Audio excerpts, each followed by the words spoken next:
Hello, everyone, and welcome to the new episode of Fintech Garden. So, our today topic is a very interesting topic. Here's my co-host Igor. Hello, Igor. Hello, Dumitru.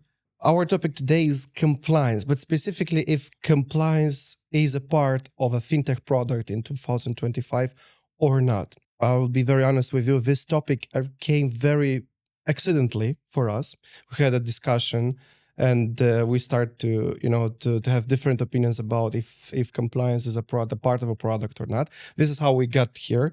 So my opinion is that compliance is let's enter like by force here. My opinion is that compliance is a part of a product. Sometimes it can be even a separate product in a fintech project or features. What do you think about this? What's your opinion here? What My about compliance? opinion that compliance is something that allows us and give us boundaries because it's a path. Like you need to travel from place A to place B. And I think like let's imagine from San Francisco to San Jose. And in this case, you have a route and it gives you kind of navigational path how it should be done correctly. And then you kind of while going, you can go by car, by motorcycle, I don't know, by different vehicle, and the route which is given to you from the regulator is some kind of boundaries. But there are still people who are trying to find not a direct way, like by using the route and by flying, or I don't know, by walking or using different methods. So I think the compliance is something which is giving really good navigational tips for the business, how to do certain things. They are not strictly limiting you, but they give in the boundaries. And those boundaries definitely scoping and shaping the product. Compliance can even generate some new products on the market. KBKC solutions on the market. Yeah. It's totally new products and generated new products. So it proves the fact for me. It proves that it's not only the boundaries, it's also possibilities and options. Specifically in fintech, we need very often to have rules. We need to be compliant, to cover some compliance part of in front of our regulators, in front of our customers. Is compliance, and here comes a very interesting question, covering compliance, covering the rules, covering all kind of possible and impossible risk. That is compliance equal to trust or not? That might be the topic of this Yes. discussion. So is the compliance is a part of the product, and does it generate the trust of the customers? I think it helps to build the trust, but I have really good example where it didn't work because we have frameworks and all the people are operating with algorithms. Even though we have emotions, we do a lot of things like spontaneously, but we still trust in a lot of things which kind of abstractions. And the compliance is an abstractions that is given by regulator as a commitment that everything will be fine. And we have a lot of examples on the market where the things didn't go fine, even by the specific companies following the frameworks, being stress tested by the regulators, by being compliant and audited by the big four, etc., etc. So I think we have certain examples where it failed. One maybe the biggest and the most recent is Silicon Valley Bank, because Silicon Valley Bank is well-known established institution which were holding like up to 80% of the funds of the startups in Silicon Valley. It has been stress tested by the regulators in the United States. It has been audited by Big Four as a compliance companies, although it failed in 2 weeks because the time and the context in the business changes, and not always it has been properly covered by the regulation frameworks, regulation approaches. So the company's failing. And I think after Silicon Valley Bank failing, a lot of people lost a little bit of the trust on those processes and procedures, but we have no better choice. Compliance itself is not a blocker.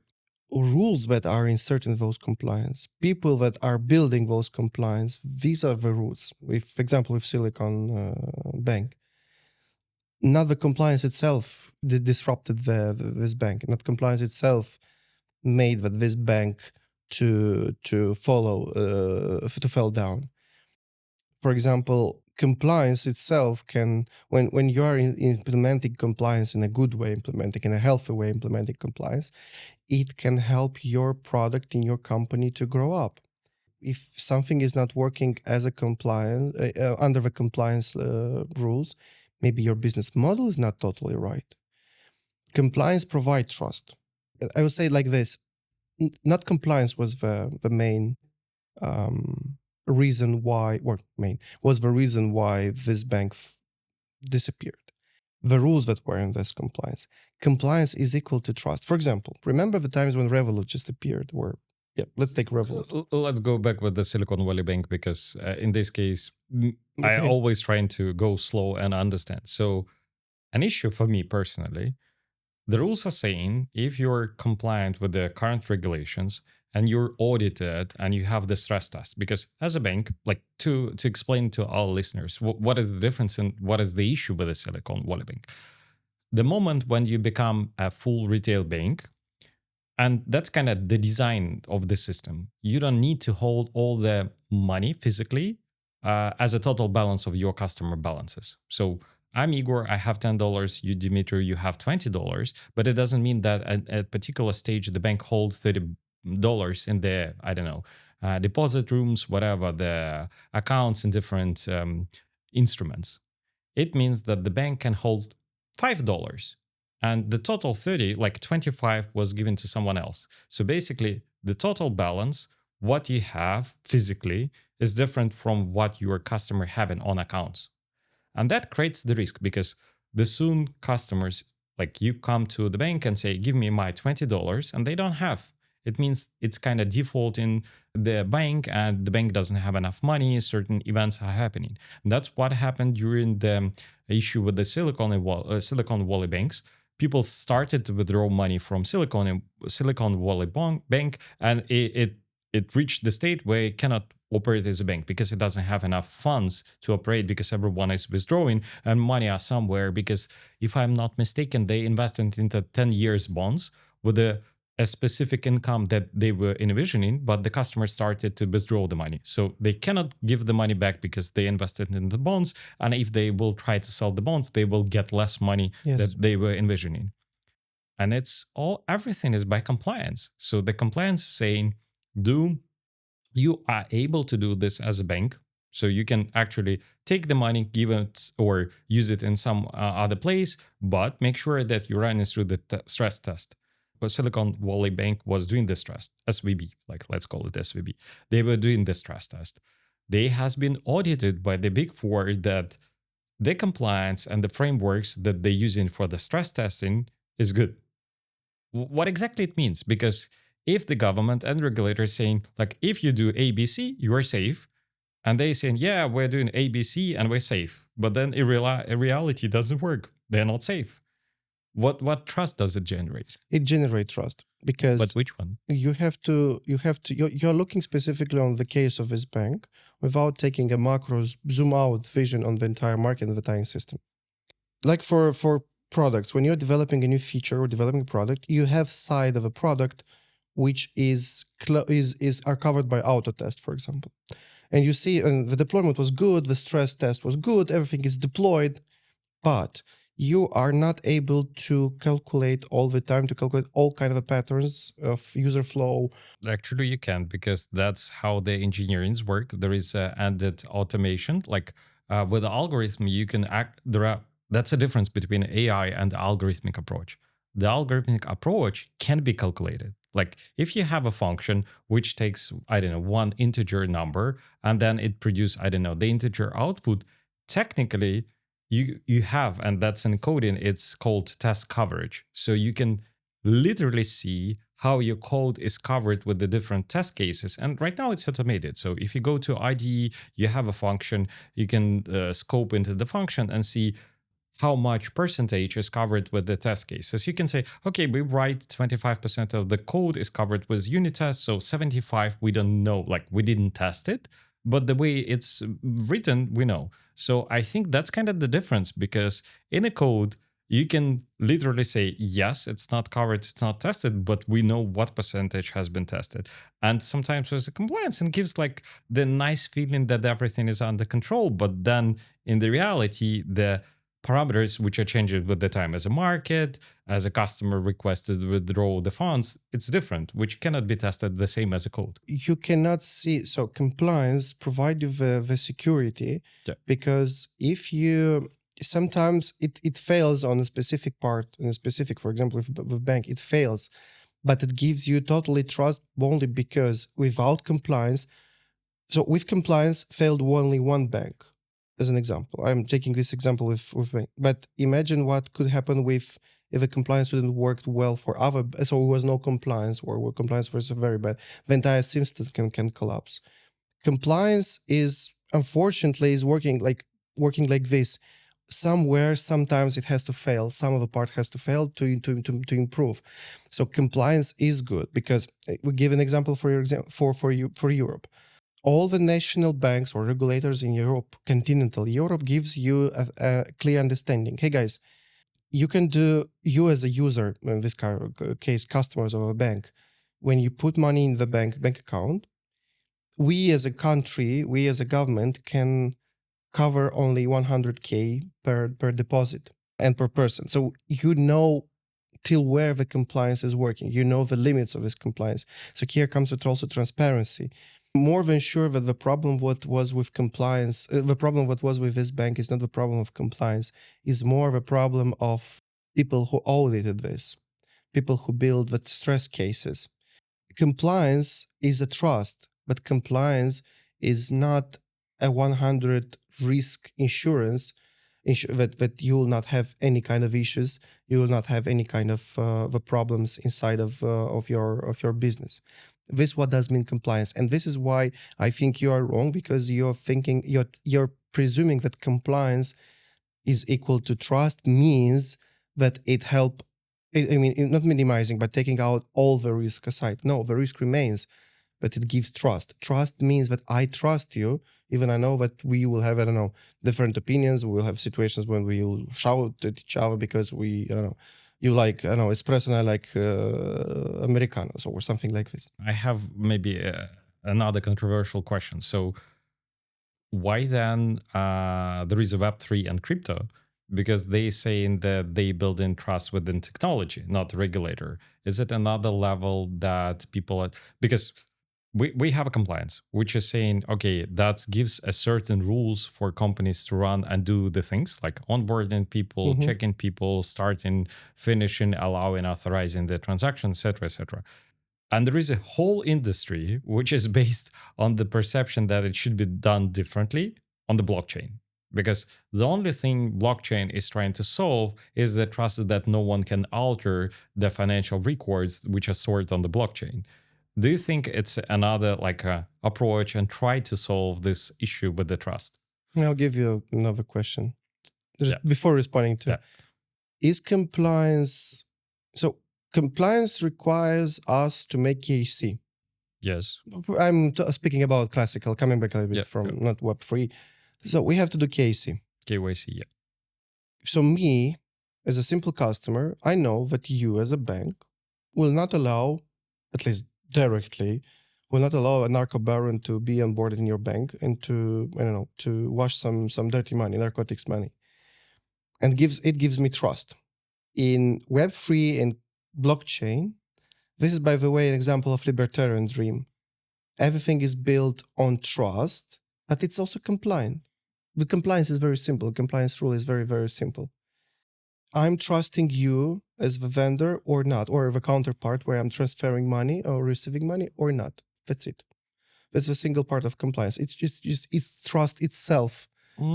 I didn't think so. And that's a really good question, because the trust is not coming from the regulation, and a lot of people don't know. It's not coming from regulations. Yes, sure. And it doesn't come from the KYC, because when you're saying, do I trust my institution if they're not involved in money laundering? For me, it's a signal if the institution is involved in money laundering or not. Well, I cannot, but it at least gives me the annual reports of customers if they are public companies. Oh, it's a good question. Like we have a Wirecard case. Wirecard and why Wirecard? Yes, and by the way, during the previous example, I was also thinking about Wirecard. The problem Wirecard, what they did, they just transferred.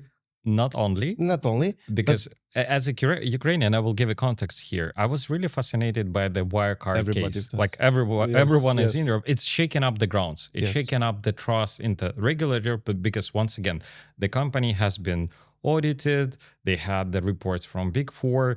BaFin was overviewing and saying that, oh my God, that's the best unicorn company or startup in Germany, which is growing so fast and getting the best performance results so far on the market. And then, like, it collapsed. The guy from Serbia, I think, or I don't know the country. So the guy vanished in Belarus while flying to Philippines. Like he landed during the COVID in Belarus, and somewhere he vanished.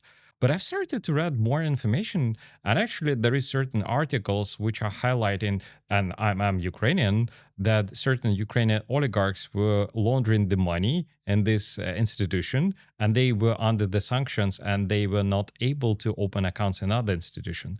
And it's kind of in my head, it's a really interesting case because you have an institution which is prominent, which is having the best results on the market in one hand, but on the other hand, in half a year, the perception is totally 100% 80 degree, like misreporting the financial information. They were hijacking the KYC compliance operations. They were helping to the guys who they were supposed not to help in cases.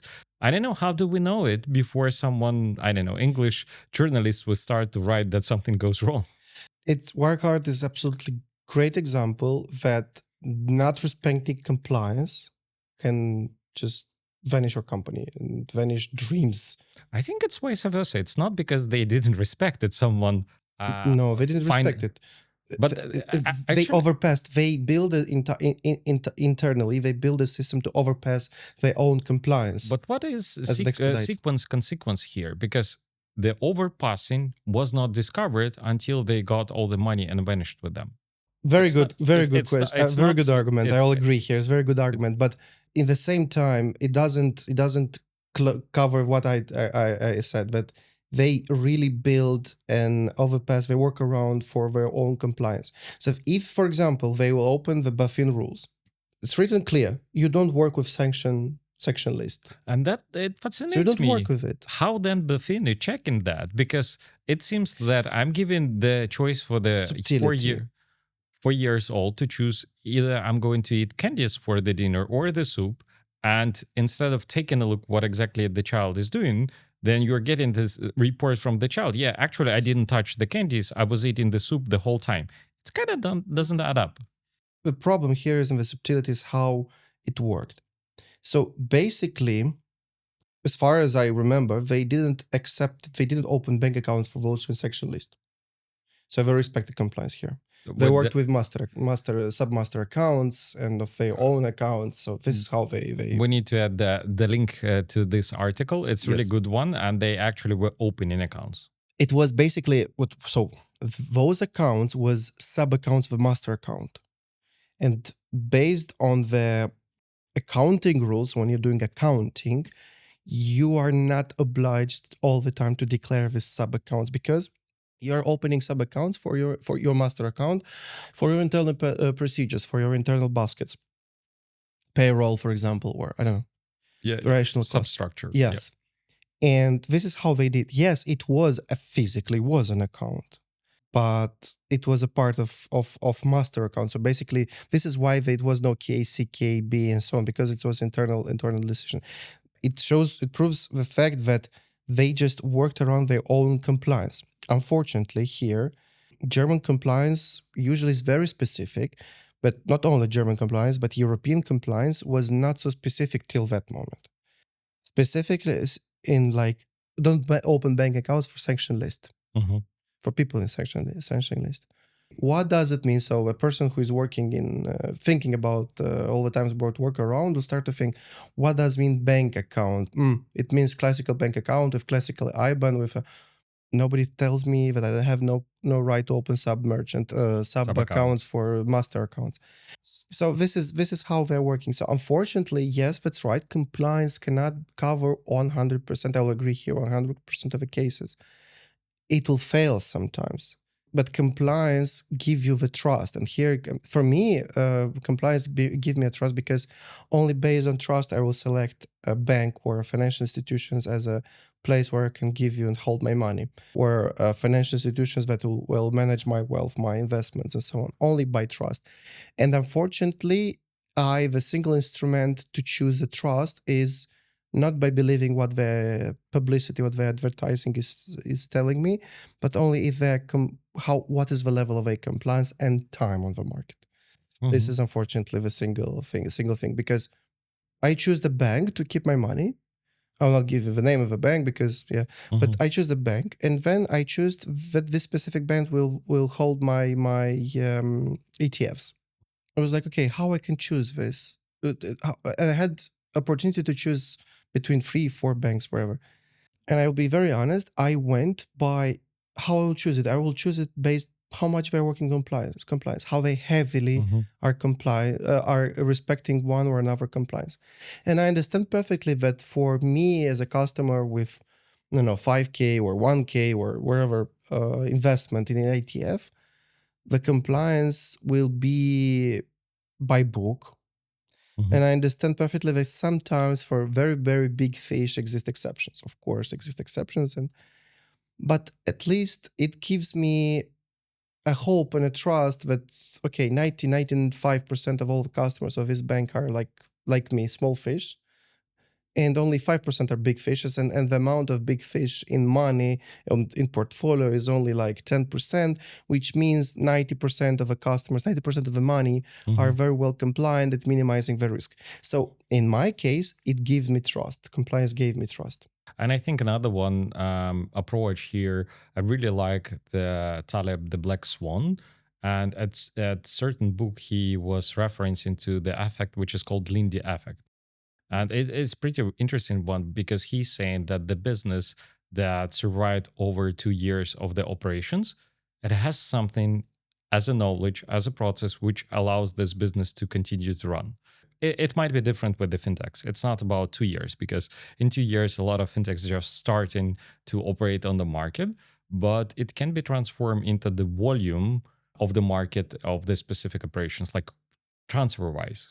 I was fortunate to start use TransferWise the first time in 2014. It's like almost 11 years ago. And it was really weird business for me, because actually you go into the website where you enter in your card, and then you need to enter like your recipient and have to enter their card to receive the funds. So basically it was cross-border based on the cards, but not based on the bank accounts. And it felt really weird back then. And nowadays, what we see, the name has changed from TransferWise to Wise. The business is pretty like well adopted across the world, and a lot of companies trying to copy the model that you're putting the money in one pocket and then getting from another pocket for cheaper and faster transfers. This Lindy effect has something with the compliance, because compliance might allow you to operate better in better shapes, make sure that you are sustainable with the requirements from the regulator, that you are doing the right things in the right way, which will drive longer life of your business.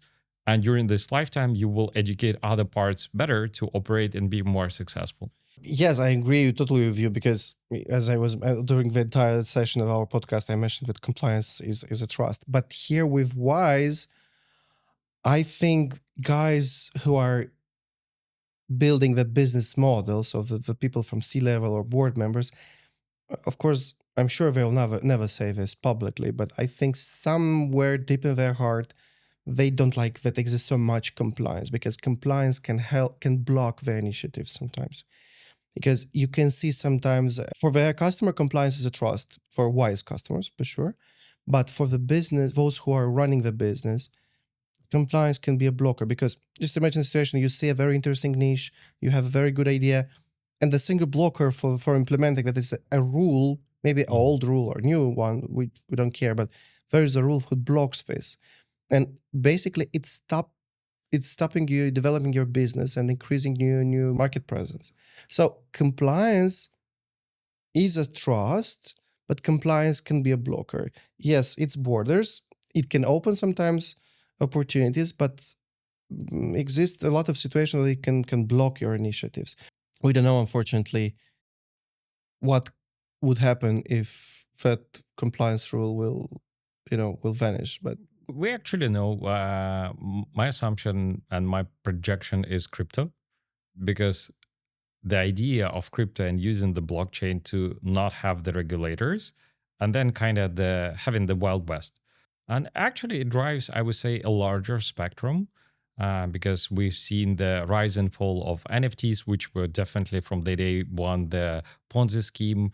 We have a lot of like a murky, shady, grady schemes by creating own versions of crypto coins, which were sometimes like, I don't know, even with the Trump coins. It's just a Ponzi scheme, which was running really fast and a lot of people lost money. But on the other hand, we still, and I really trust in that, we have innovations like stable coins, because it will allow a specific underserved areas in the world to have an access to better finance instruments. So let's see. Sometimes it's boundaries, but also the advantages. Web3 is currently, compliance doesn't cover Web3. I mean, No. maybe only some small percent of it. In one moment, as you said, with stablecoins, compliance will arrive in this area too.